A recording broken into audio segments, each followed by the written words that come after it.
بسم الله الرحمن الرحيم. الحمد لله رب العالمين، وصلاة وسلاما على نبينا محمد وعلى آله وصحبه أجمعين. مشاهدي الأكارم، أهلا وسهلا ومرحبا بكم في ليلة جديدة من ليالي رمضان، ليلة الثامن عشر أو التاسع عشر أعتقد من شهر رمضان المبارك لهذه السنة 1443. هذه الليلة سنتحدث عنها فيما يتعلق بغزوات النبي صلى الله عليه وآله وسلم. لماذا؟ لأن النبي عليه الصلاة والسلام غزا أعظم معركة في التاريخ في هذا الشهر الكريم في اليوم 17 من رمضان في السنة الثانية من الهجرة. وقد غزا النبي صلى الله عليه وسلم في حياته 27 غزوة أو 28 غزوة كما سطر ذلك أهل السير، كلها كان هو إمامها صلى الله عليه وسلم وفي مقدمة الجيوش. في 9 منها حصل قتال، وفي 18 منها حصل بالصلح أو ختمت بالصلح أو بفرار الأعداء. الغزوة هي التي شارك فيها صلى الله عليه وسلم بروحه وجسده، والسرية هي التي أمر بها عليه الصلاة والسلام أصحابه فنفذوها. في هذا اليوم سنتحدث عن غزواته عليه الصلاة والسلام في شهر رمضان المبارك، هذا الشهر العظيم الذي نحن اتخذناه شهر طعام وشراب وراحة. اتخذه النبي صلى الله عليه وسلم شهر جهاد وكفاح وصوم وذكر وإحياء ليل. في هذا الشهر تنزلت الرحمات وتنزل أيضا النصر من عند الله عز وجل، ولذلك دائما بعد الطاعات يعقبها الجزاءات، وهل جزاء الإحسان إلا الإحسان. في قلب هذا الشهر خرج رسول الله صلى الله عليه وسلم مجاهدا في سبيله في غزوة تبوك وفي غزوة الفتح وفي غزوة بدر الكبرى.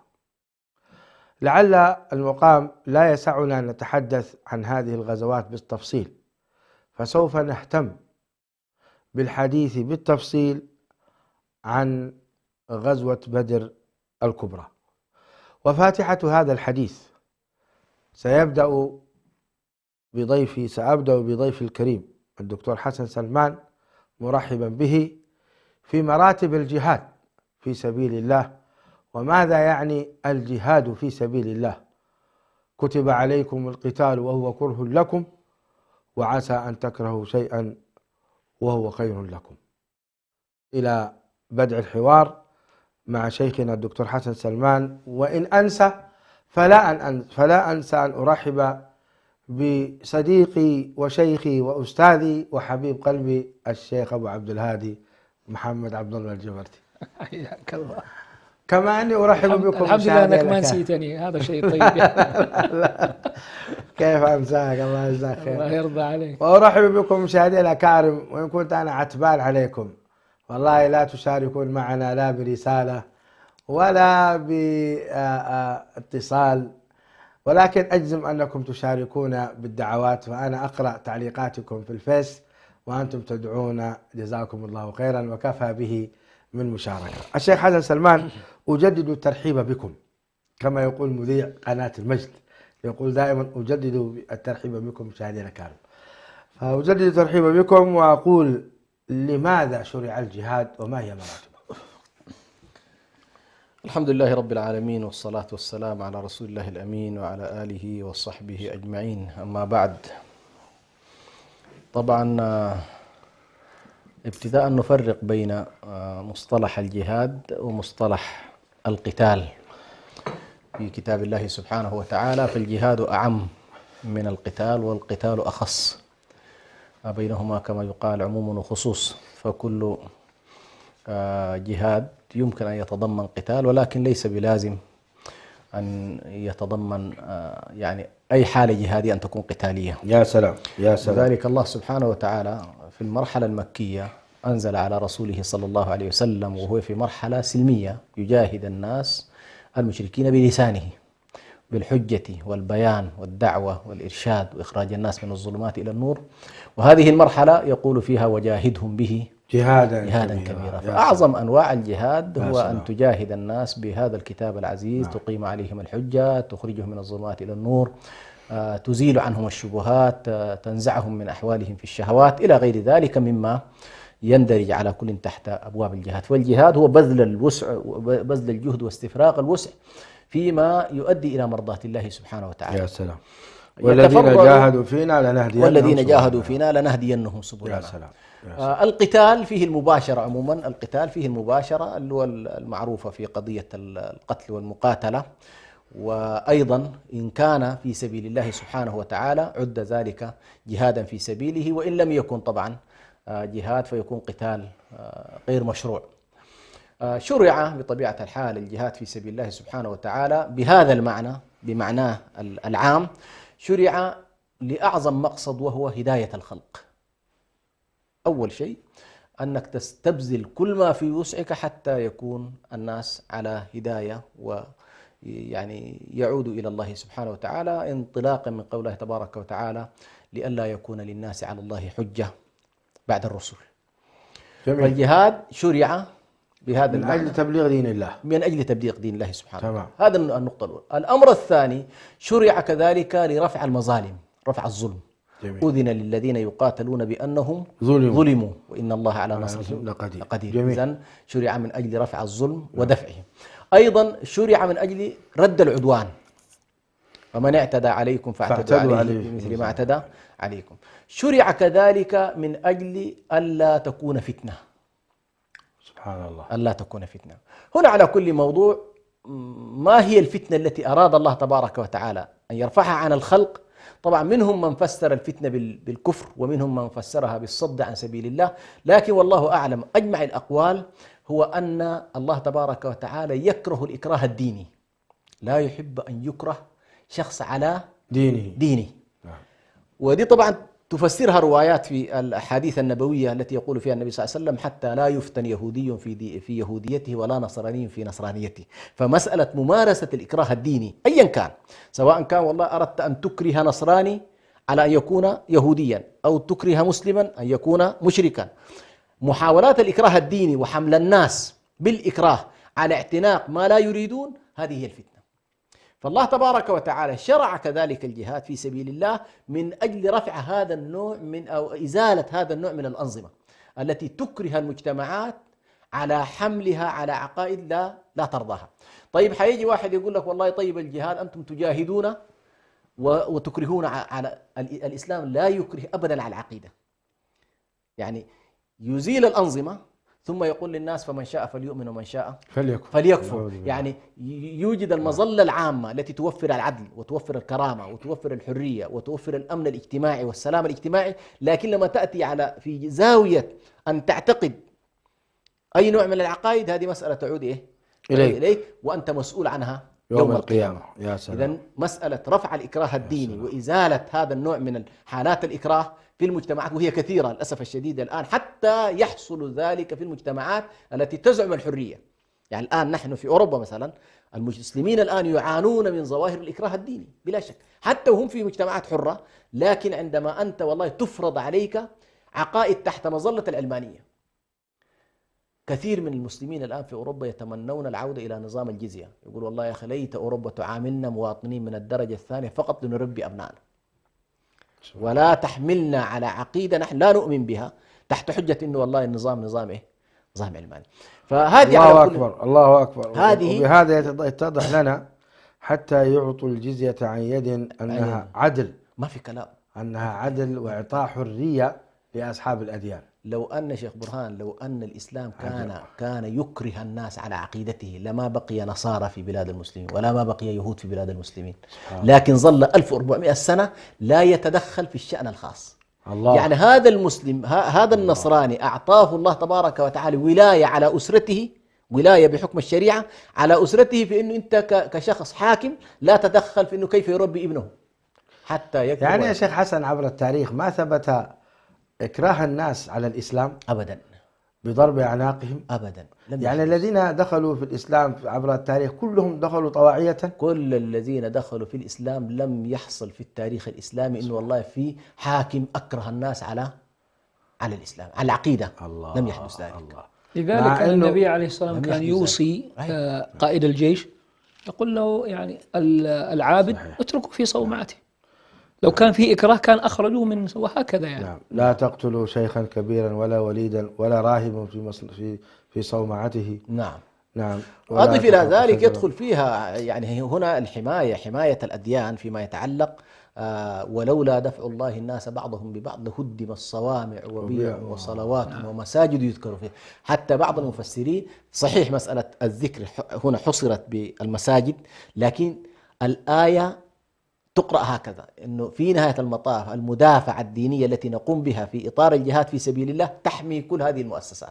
شكرا دكتور حسن. أهل النصارى في صوامعهم، وتحمي أيضا اليهود في صلواتهم، وتحمي المسلمين كذلك في مساجدهم. شكرا. ويذكر في هذا لمحمد الفاتح الله. نعم. حينما فتح القسطنطينية اللي هي نعم. اسطنبول الآن. نعم. أنه ترك النصارى على عقيدتهم، بل كان يدعمهم في بقائهم على ما كانوا عليه. يا سلام. وهكذا أهل الإسلام. سنفرد حلقة خاصة في تاريخ الجهاد في سبيل الله في هذه الأمة وآداب الجهاد وثماره. نعم.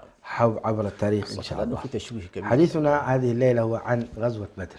إنما هذا كان مدخل مشوق للجهاد في سبيل الله، الذين فعلا يجاهدون من أجل إعلاء كلمة الله، لا من أجل سلطة أو من أجل مال. الشيخ محمد عبد الله، مكث النبي صلى الله عليه وسلم 13 عاما لم يقاتل ولم يرفع السلاح، وانتقل إلى المدينة المنورة وكون دولة، ثم كانت أول غزوات غزاها تعتبر من الغزوات التي حصل فيها قتال غزوة بدر. حدثنا عن غزوة بدر باختصار، ثم سنتناول يعني نقاط تربوية منها، سنمر على نقطة، لكن نريد الوصف العام لهذه الغزوة. جزاك الله خيرا. بسم الله الرحمن الرحيم، الحمد لله رب العالمين، وصلى الله وسلم وبارك على نبيه الأمين وعلى آله وصحبه أجمعين. قبل أن ندخل في تفاصيل غزوة بدر الكبرى، ينبغي لنا أن نذكر أن الصحابة رضي الله عنهم وعلى رأسهم النبي صلى الله عليه وسلم خرجوا من ديارهم مقهورين، حينما لم يستطيعوا أن يمارسوا ما كان يتكلم عنه الشيخ الحرية الدينية، اضطروا أن يخرجوا. الهجرة الأولى كانت إلى بلاد الحبشة، ثم تبعتها هجرة أخرى أيضا إلى بلاد الحبشة، ثم القائد خرج إلى المنطقة التي أراد الله عز وجل أن يخرج إليها بعد أن جلس مع أهل المدينة من الأنصار في بيعة العقبة الأولى وبيعة العقبة الثانية. ثم لما ذهب إلى المدينة كان حقا على النبي عليه الصلاة والسلام والصحابة الذين سلبت أموالهم وأخذت ضياعهم ودورهم، كان حقا لهم أن يأخذوا هذا من قريش من خلال الاعتراض عير قريش وقوافل قريش. ومن ذلك أن النبي صلى الله عليه وسلم أرسل عبد الله بن جحش رضي الله تعالى عنه لاعتراض عير لقريش في منطقة اسمها نخلة، وهناك كان قائد هذه القافلة ابن الحضرمي، ولا ابن الحضرمي هاربا، وجاء عبد الله بن جحش وقتل الراعي الذي كان يرعى هذه القافلة، ثم استلبوها وأخذوها.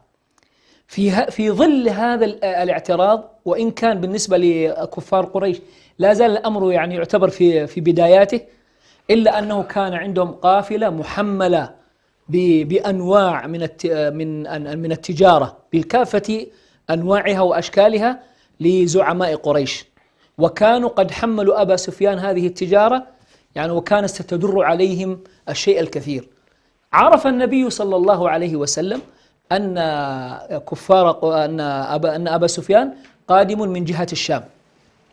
وهنا في هذه اللحظات يعني يحضرني أن عاتكة بنت عبد المطلب رضي الله عنها، وهي عمة النبي صلى الله عليه وسلم، رأت رؤيا. جميل. وأنت في الرؤيا يا شيخ برهان، يعني هذا بابك. نعم، رأت رؤيا ثم جاءت وحكت لأخيها العباس بن عبد المطلب، فقالت له: يا عباس رأيت رؤيا، وهي يعني حكتها للعباس وهي في تخوف من الرؤيا. قالت له: يا عباس، أنا رأيت أن شخصا يذهب إلى جبل أبي قبيس ويأخذ صخرة ويرميها، وهذه الصخرة تأتي على الركن اليماني وتتفتت ويدخل، وهذا الفتات يدخل كل بيت من بيوت أهل مكة إلا بيت يعني اللي هم بني زهرة فقط. فالعباس قال لها: أسري هذا ولا تخبري به أحدا، لأنه كأنه العباس بن عبد المطلب فهم هذه القضية، ولكنه ذهب إلى عتبة بن ربيعة وساره بهذا، يعني يريد أن يحذره. نعم. انتبهوا، ترى في رؤيا هكذا يعني، وحكى له. نعم. وعتبة حكى لأخيه، وأخوه نشر الخبر ووصل الخبر لأبي جهل.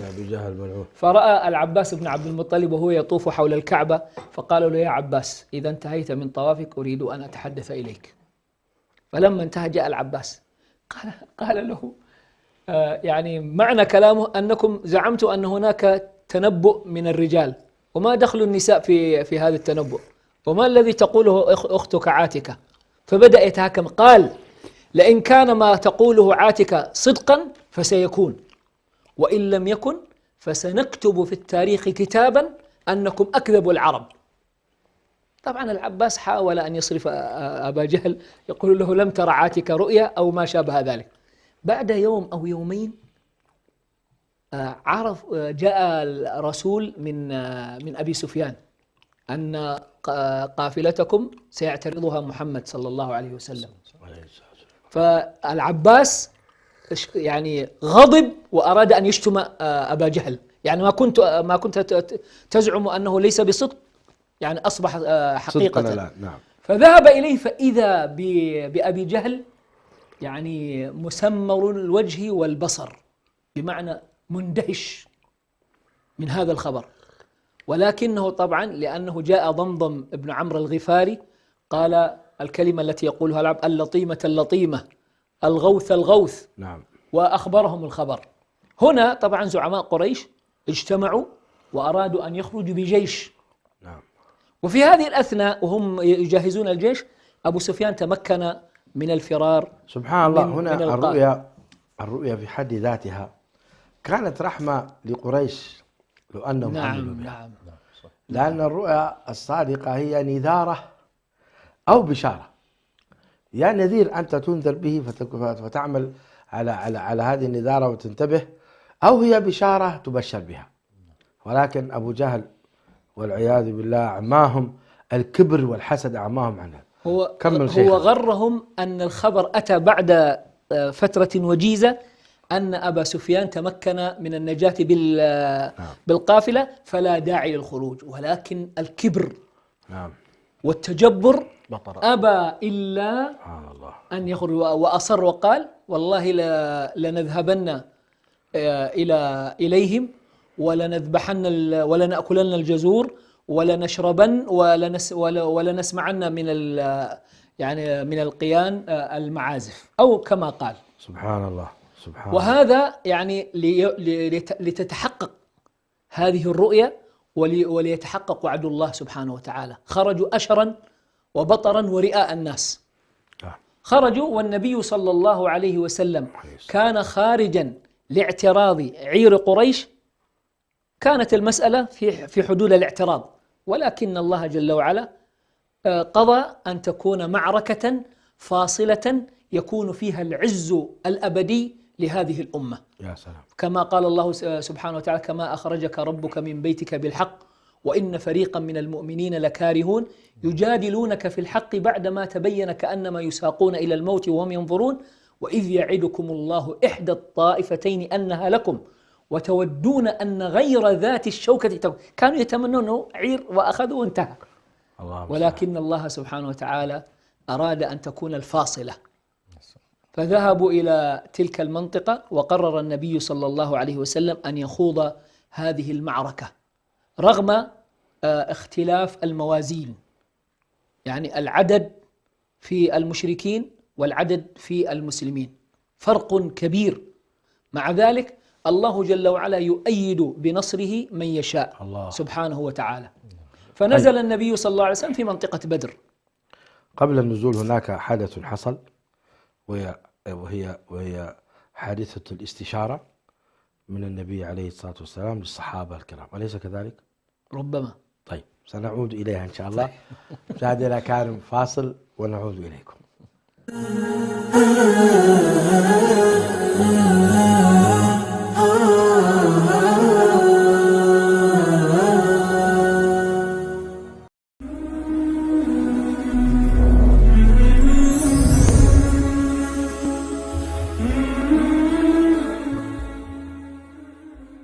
دائما ما نحرص على الاستماع إلى القصص والحكايات. فرسان شجعان، حيوانات ساحرة، وروايات من أماكن مختلفة، مجموعة من القصص والحكايا الخيالية نحكيها لكم بأسلوب شيق وسهل، ونأخذ منها الدروس والعبر في برنامجكم يحكى أن، مع صديقكم عبد السلام ناصر وموفق ناصر على شبكة سلام الإعلامية.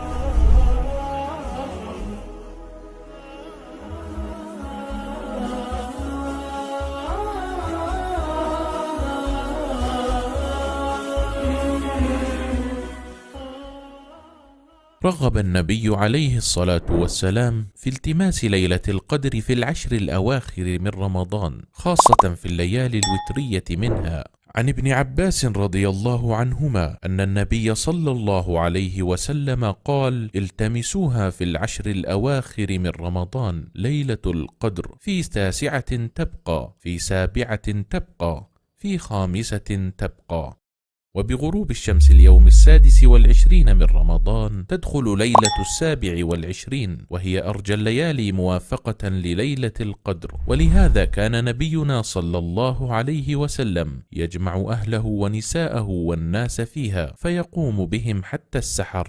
بل كان عمر وحذيفة رضي الله عنهما لا يشكون أنها ليلة 27، حتى أن أبي بن كعب رضي الله عنه كان يحلف لا يستثني أنها ليلة 27. فعلى المسلم أن يجتهد في العشر الأواخر من رمضان، وأن يكون في ليلة 27 أشد اجتهادا. وكذا من قصر فيما سبق من الليالي، فهذه الليلة المباركة فرصة ليتدارك ما فاته. عسى الله بواسع رحمته أن يوفقه لليلة هي خير من 1000 شهر. بسم الله الرحمن الرحيم. إنا أنزلناه في ليلة القدر، وما أدراك ما ليلة القدر. ليلة القدر خير من 1000 شهر. تنزل الملائكة والروح فيها بإذن ربهم من كل أمر. سلام هي حتى مطلع الفجر.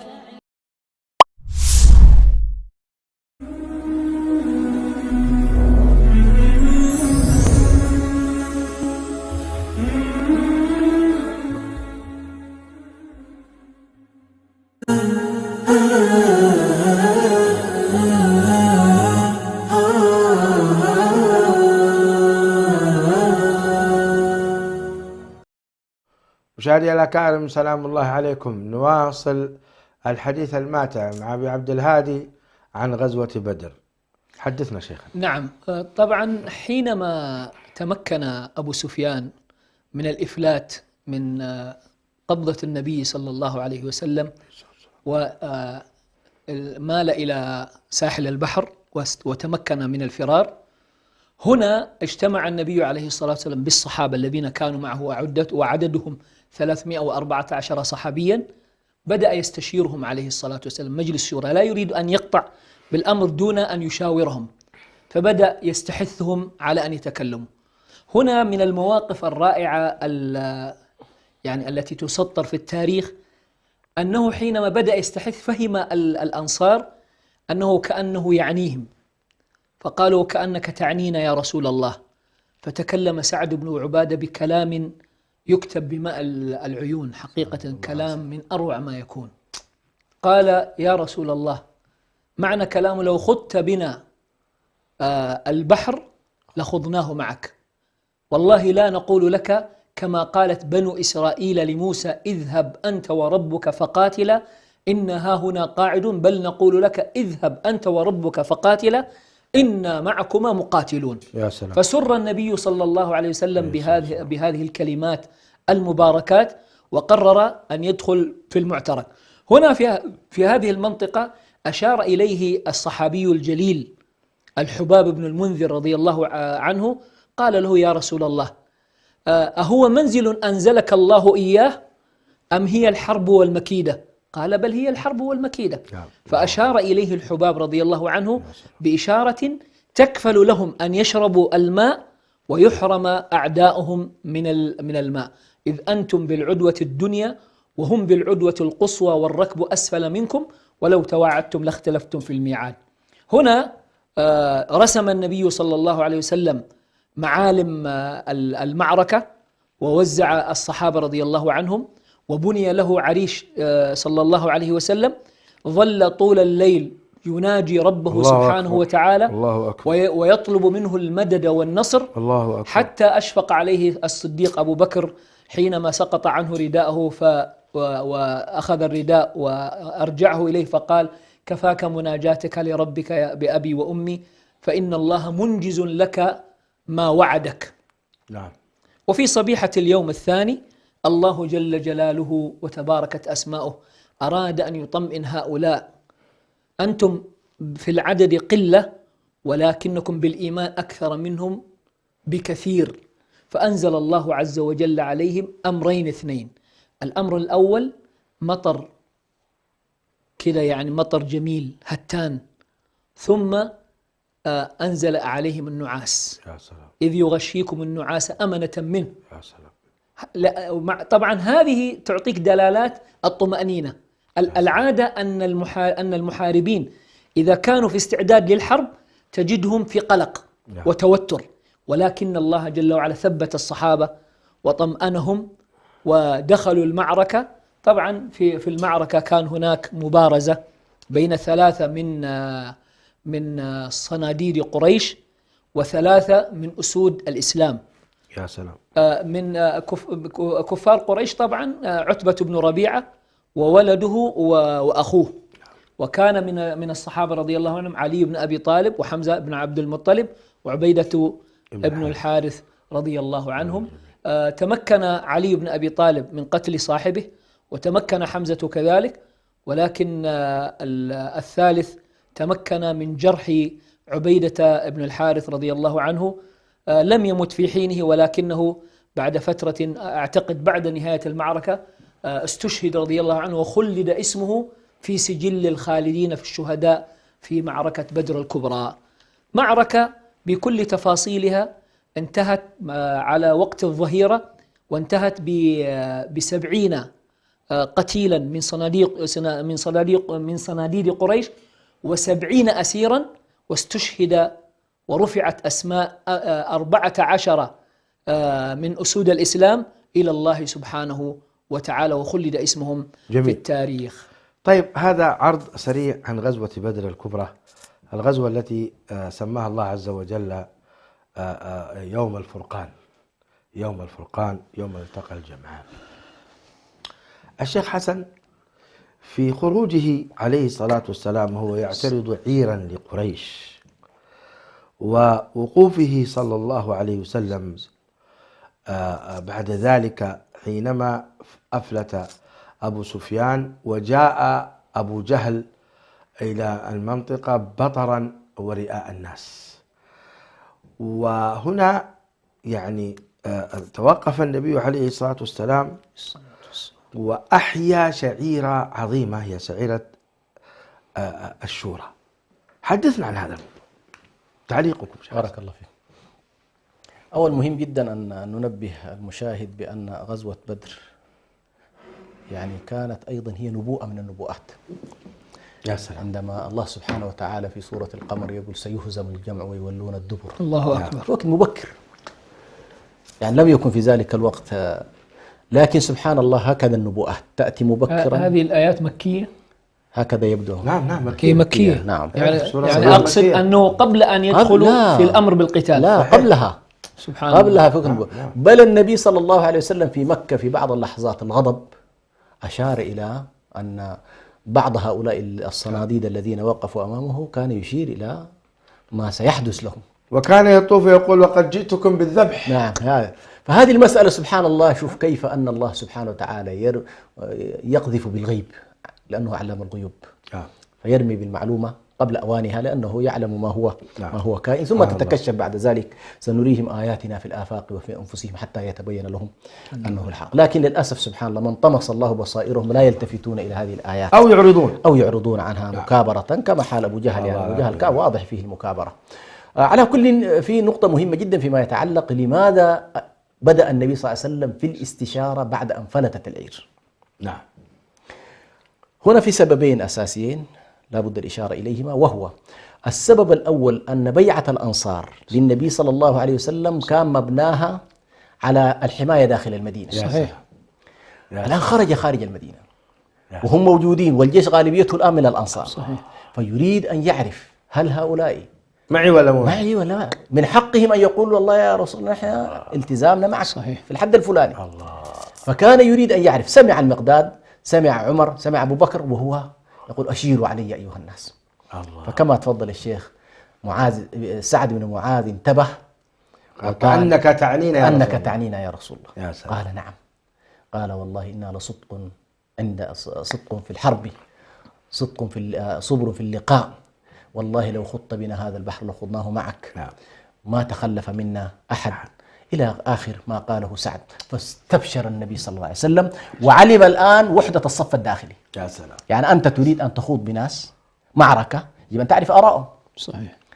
كان بإمكانه عليه الصلاة والسلام يقول والله أنا يوحى إلي وأنا القائد وأنا الرسول تبعوني، لكن لا، لأن سلوكه عليه الصلاة والسلام سيكون قدوة للذين يأتون من بعده. هو سلوك بشري، سلوك هو يريد أن يعلمنا نحن. والقائد يجب عليه أن يكون مستشيرا لأصحابه. أحسنت. تصور بعض الشعوب للأسف الشديد ولا دكتاتور. أيوة. ويقول ما أريكم إلا ما أرى وما أهديكم له. بعض الشعوب الآن يموت منها الآلاف بقرار الرئيس، لا في برلمان قال كلمته ولا في شعب قال كلمته، هو يقرر لوحده.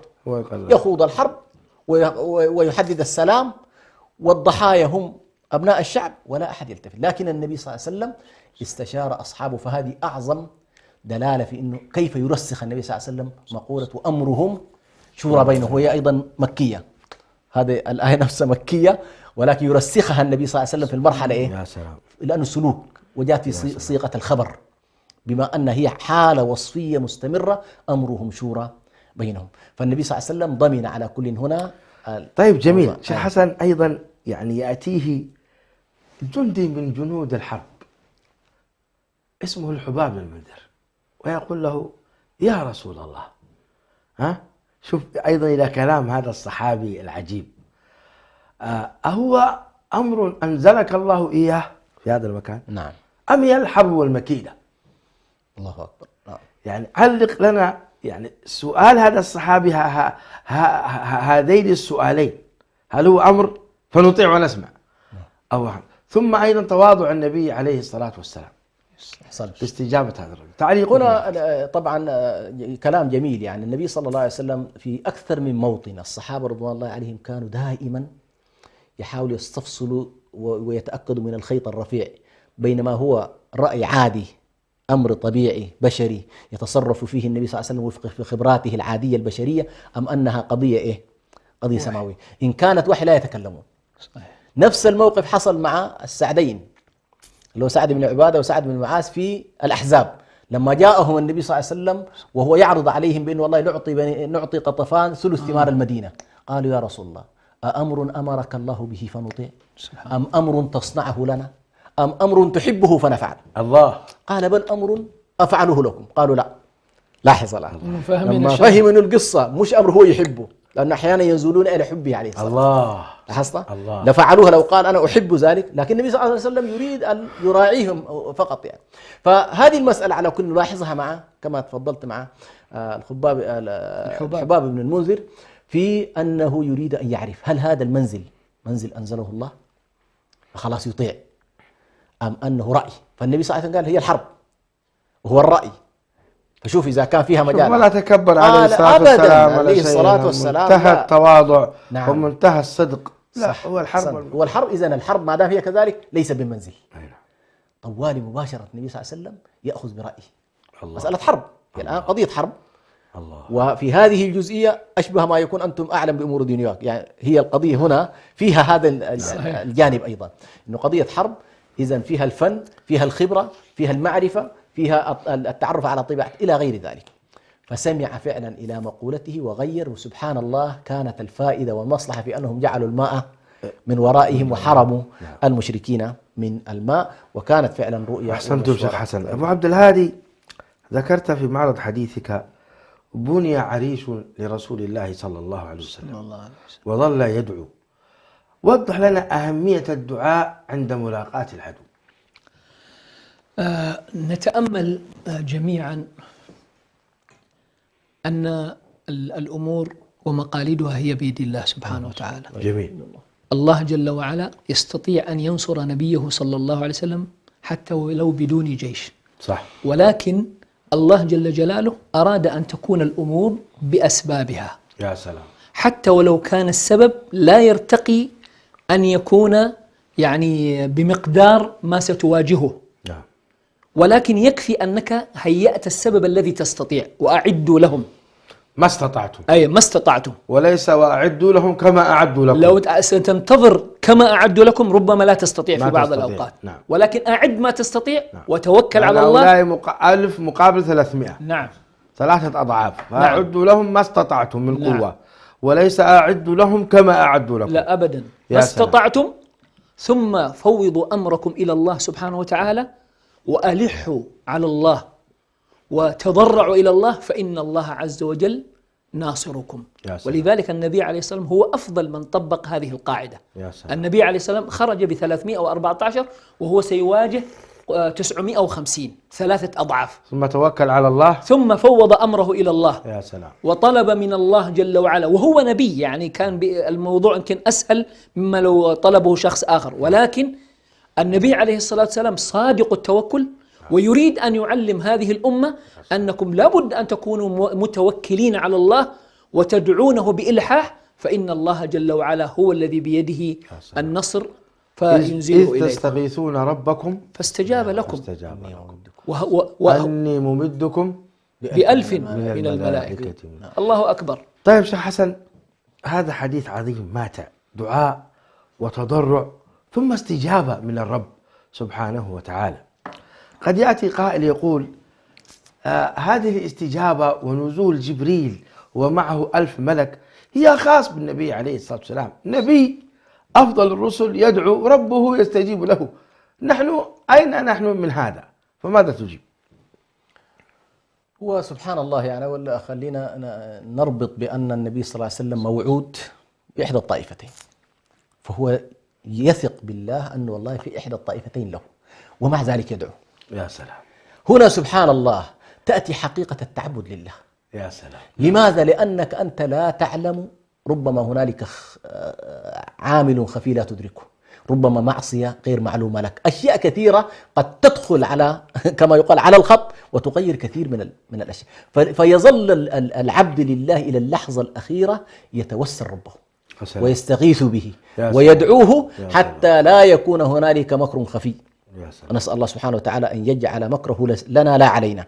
فهنا النبي صلى الله عليه وسلم مع أنه كان موعود ومع ذلك يظل يدعو. النقطة الثانية موضوع الأسباب. هنا لابد أن أؤكد على أن كثير من الناس عندما يقال له الأسباب يذهب إلى الماديات، أشار العلماء إلى أن ضمن منظومة الأسباب الدعاء. الله أكبر. الدعاء نفسه سبب من الأسباب. يا سلام. فلا بد أيضا، ونحن يعني كأنما عندي أسباب وصلت فيها في الأسباب 70%، عندي سبب معنوي يا سلام. وهو الدعاء. يا سلام. قد تصل المسألة إلى 90% في عالم الأسباب المادية وغير المادية.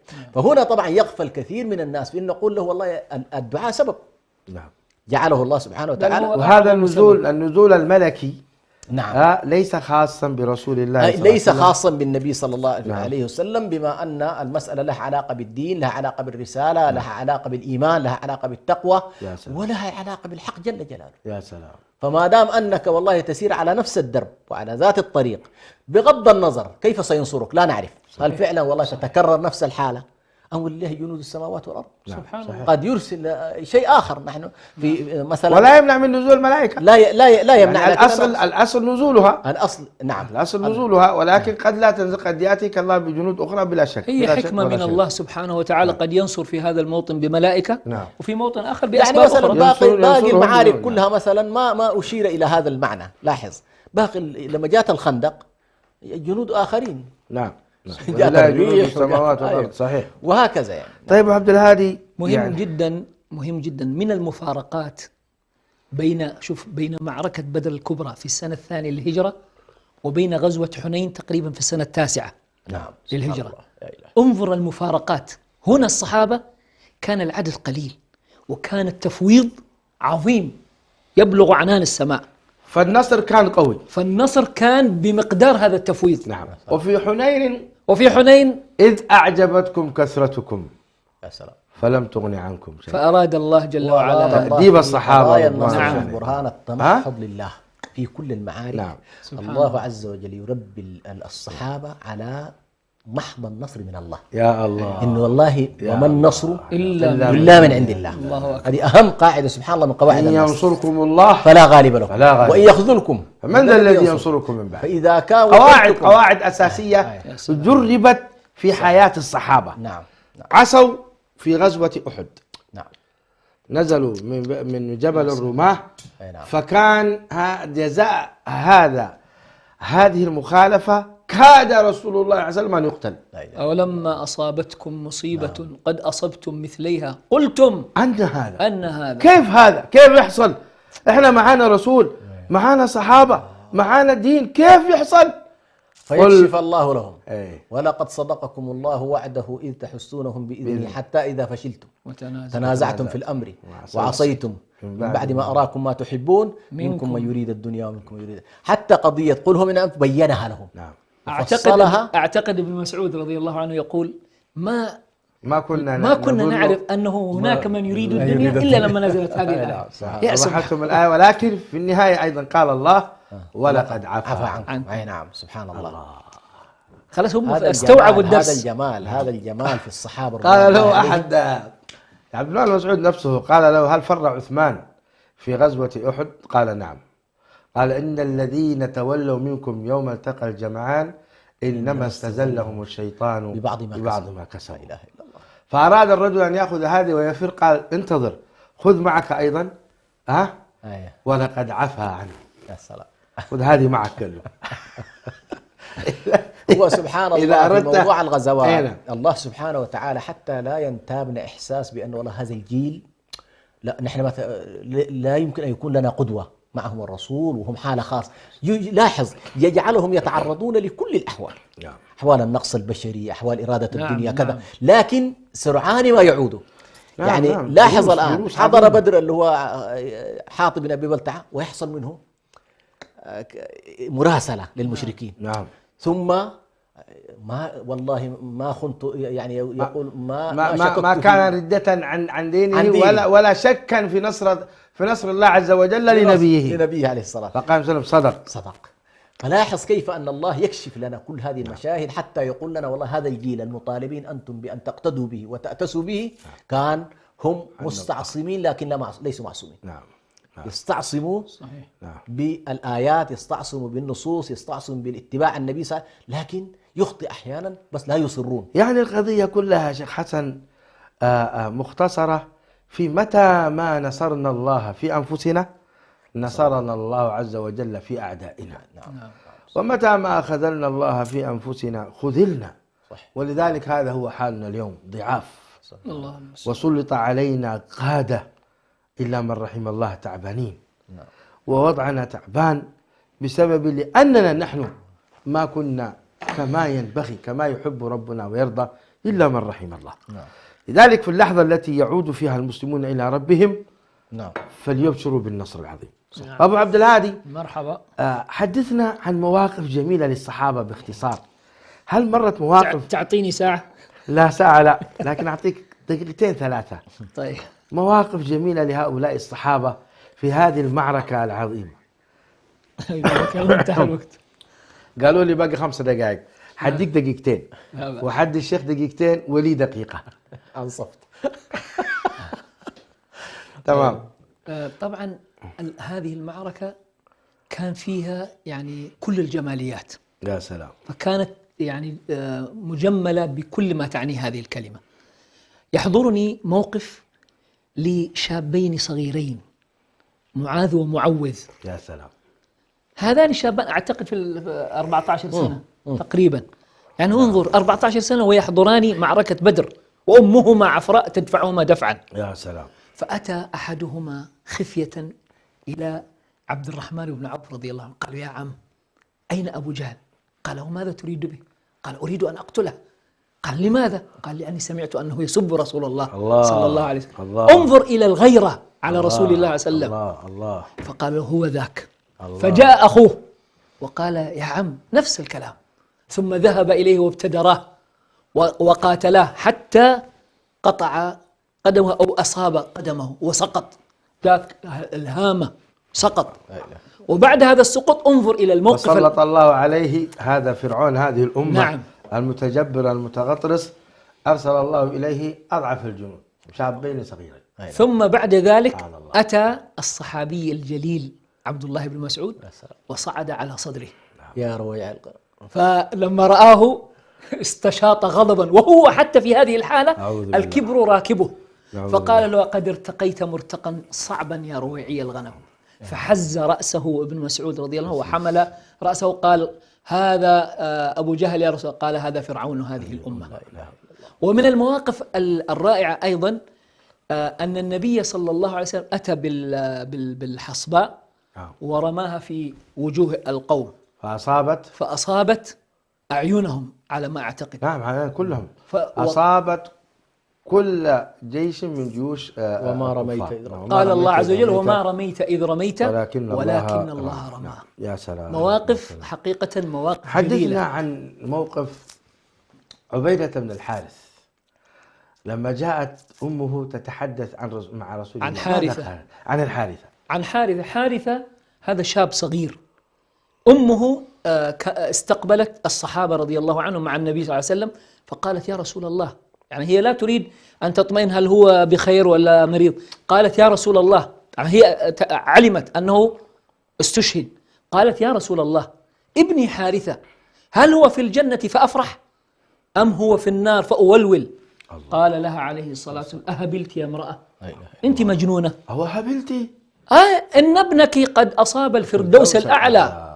الفردوس الأعلى. الله رضي الله عن الصحابة رضي الله عنهم. شيخ حسن، ماذا كان موقف عمير بن الحمام رضي الله عنه؟ نعم، ماذا كان موقف عمير بن الحمام؟ هو على كل المواقف سبحان الله. هنا بس في جزئية أحببت أن أنبه إليها، جزئية ذاك الصحابي الذي يعني سأل النبي صلى الله عليه وسلم، والنبي صلى الله عليه وسلم يقول: سارعوا إلى جنة عرضها السماوات والأرض. هو عمير بن الحمام. أيوه، أحسن. هو يقول سبحان الله. أنا الاسم تبغى تجيب لنا واحد ثاني؟ لا والله، لا بس. أحسن، تبارك الله. هو نفسه هذا سبحان الله. نعم. لما سمع عرضها السماوات والأرض وليس بينه وبينها إلا أن يقتل ويدخل. كيف كانت قلوبهم يا أخوان؟ لا، هؤلاء الصحابة عجيبين. فقال: كان في يده تمرات، قال: والله لئن عشت حتى آكل هذه التمرات إنها لحياة طويلة. فرمى بها ورمى بنفسه فيه. قال: بخ. فرمى بنفسه في العدو وقتل في سبيل الله. يا سلام. فالصحابة على كل في هذه المعركة سبحان الله كانت لهم مواقف عجيبة جدا. وهنا أيضا ننبه إلى مسألة ستظل تصاحبنا في كل الغزوات، وهو أن الأنصار ما سمحوا بعد البيعة أن يحرس رسول الله صلى الله عليه وسلم غيرهم. الله. أي في كل المعارك الحراسة الخاصة لهم. الله. هم الذين يحرسونه، وهم الذين يبنون له العريش. ولذلك يوم أحد سبحان الله أكثر من قتل هم الأنصار. نعم رضي الله. وهم يحيطون برسول الله، حتى قال للنبي لما استشهد 7 منهم النبي صلى الله عليه وسلم قال لطلحة لقد يعني أشار كأنما أفنتهم الحرب، فحزن عليهم كثيرا. فالأنصار هذه البيعة اللي قالوا فيها في مكة بأن نحميك ظلوا إلى أن توفي النبي صلى الله عليه وسلم هم رواد الحماية، رجال نعم. صدقوا ما عاهدوا الله عليه. نعم. فمنهم من قضى نحبه ومنهم من ينتظر وما بدلوا تبديلا. مشاهدينا الأكارم، لو كان بيدنا أن نوقف القمر ونوقف الساعة حتى نتحدث طويلا لفعلنا، ولكن الوقت لم يتوقف قط أبدا لأحد إلا لنبي الله يوشع بن متى، وهو فتى موسى. يوشع بن نون. أي يوشع بن نون. حينما أراد أن يدخل بيت المقدس فرج الله عن إخواننا في بيت المقدس، اللهم انصرهم نصرا مؤزرا. هؤلاء المجاهدين العجب الذين اختارهم الله في هذا الزمان ليكونوا فعلا حماة هذا الدين، رفعوا رأس المسلمين جزاهم الله خيرا، ثبتهم الله أمام هؤلاء الكفرة الملحدين والمجرمين من اليهود. المسلمون قادمون وسوف يضربون أعناق اليهود حتما، فليبشروا بجهنم هؤلاء المجرمين. أقول إن الشمس لم تتوقف إلا لهذا النبي بأمر من الله عز وجل، وقد أثبت هذا الفلكيون ولا حاجة لنا إليهم، ولكن هو يزيد إيمان الإنسان حينما يثبت هؤلاء الفلكيون أن الشمس لم تتوقف قط إلا مرة واحدة، وكانت كما أخبرنا النبي عليه الصلاة والسلام توقت فيه. ليس هذا حديث، ولكن الحديث الشيء بالشيء يذكر. مشاهدينا الكرام، كنا في حديث ماتع في هذه الليلة عن غزوة بدر. نسأل الله تبارك وتعالى أن ينصر دينه ويعلي كلمته، وأن يرد المسلمين إليهم ردا جميلا. في المناسبة لا يمكن أن يصلح المسلمون إلا إذا أصلحهم الله عز وجل، ولذلك كان من دعائه اللهم لولاك ما اهتدينا ولا تصدقنا ولا صلينا، فأنزل سكينة علينا وثبت الأقدام إن لاقينا. فنسأل الله العظيم رب العرش الكريم أن يردنا والمسلمين إليه ردا جميلا، وأن يمكننا ويوفقنا، وأن يرفع الجهاد ويقمع أهل الزيغ والفساد، إنه ولي ذلك والقادر عليه. حتى ألقاكم غدا إن شاء الله في حديث ماتع جديد، أو استودعكم الله الذي لا تضيع ودائعه. وإن أنسى فلا أنسى أن أشكر الشيخين الجليلين الدكتور حسن سلمان والشيخ محمد أبو عبد الهادي صديق العمر، والشكر موصول لكم مشاهدينا الكرام إخوة وأخوات من جميع أنحاء العالم. كذلك لا يفوتنا أن ندعو لمن وراء هذه الشاشة من المهندسين والكنترول والقائمين جزاهم الله خيرا، فكم من خلف هذه الشاشة أخفياء لا يعلمهم إلا الله عز وجل. سلام عليكم ورحمته وبركاته.